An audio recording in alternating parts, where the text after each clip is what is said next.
My name is Madeline Helser Howard, and I'm the branch manager for the Libico Library. We are working together with the Healthy Churches Consortium to make sure the Sheldon Township is a community of readers. This month's book, Nothing But Trouble, The Story of Althea Gibson, is written by Sue Stoffaker, illustrated by Greg Couch. It's narrated by our very own staff member, Darlene Simmons. Enjoy! Nothing But Trouble, The Story of Althea Gibson by Sue Stoffaker, illustrated by Greg Couch.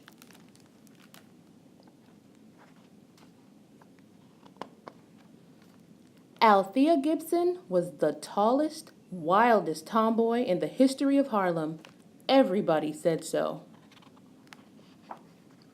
Her mama said, "Just give that child a nickel for a loaf of bread and see what happens. Soon as she catches sight of those boys playing stickball, my bread is long forgotten." Her daddy said, "That girl stays out so late playing basketball, she doesn't even come home some nights." Her teacher said, "Half the time, she doesn't even return from recess. I'd see a lot more of Althea if I taught lessons on the playground." The policeman said, "She's a fast runner, all right, but you can't make a sport out of nicking sweet potatoes. That's against the law." They all said, "Althea Gibson, you're nothing but trouble." Althea didn't care what they said. She knew she would be somebody someday. Somebody big like Charlie Parker or Sugar Ray. In the meantime, just one thing to care about in this world: the game. Give her a stick, a paddle, a hoop, or a ball, and Althea Gibson was good to go. Buddy Walker was the play leader down on 143rd Street, where Althea lived. At night, he was a musician in one of Harlem Society's orchestras. When Buddy watched Althea play paddle tennis, he didn't see nothing but trouble. No, sir, except maybe for the poor rubber ball. What he saw in Althea was pure possibility. Times were hard, but Buddy scrounged up enough money to buy Althea a stringed tennis racket at a second-hand store. It didn't look like much next to the big wooden paddle Althea normally used for street tennis. After she practiced a little, Buddy asked a friend at the Harlem River tennis courts to play a few sets with her. As Althea covered the court, Buddy forgot all about the wild tomboy who roamed the streets of Harlem. What Buddy saw was music in the way she moved. Buddy wasn't the only one. Other players stopped their games to get a good look at her. Althea saw the other players watching her. It felt good. Made her feel like she was somebody. "Althea," Buddy said after the game, trying to contain his excitement, "this is Juan Sorrell, a friend of mine. We have an idea."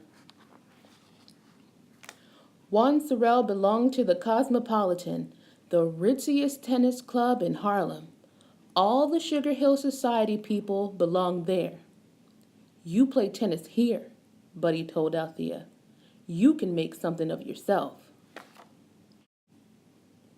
After the members of the club saw what Althea could do, Buddy and Juan convinced a few of them to pay for lessons with the club's one-armed tennis pro, Fred Johnson. Fred tried to improve Althea's ways on and off the court. While Althea loved playing a new game on a big fancy court, she didn't like being told how to act. "Never said I wanted to be a fine lady," she complained to Buddy. Unfortunately for her, the members of the Cosmopolitan didn't like her wild ways either. They shook their heads and whispered, "Nothing but trouble, that one." Mrs. Rhoda Smith was a nice society lady who bought Althea her first tennis outfit so she'd look like all the other players on the court. She made time to play regularly with Althea and to instruct her in the polite rules of the sport. "Now, Althea, When a loose ball rolls onto the court, you don't just bat it out of the way in any old direction, you send it back to the player it belongs to. That's how it's done in court tennis. "Aw, Mrs. Smith," Althea muttered. "Can't we just play tennis?" Buddy tried to explain the importance of keeping cool. "You've got to decide, Althea. Are you going to play your game, or are you going to let the game play you? When I go to the jazz club, I play like a tiger, but I wear a tuxedo." Althea said, throwing her tennis racket on the ground. "I don't fit in with these rich society folks. I'd rather punch somebody's lights out at Stillman's gym."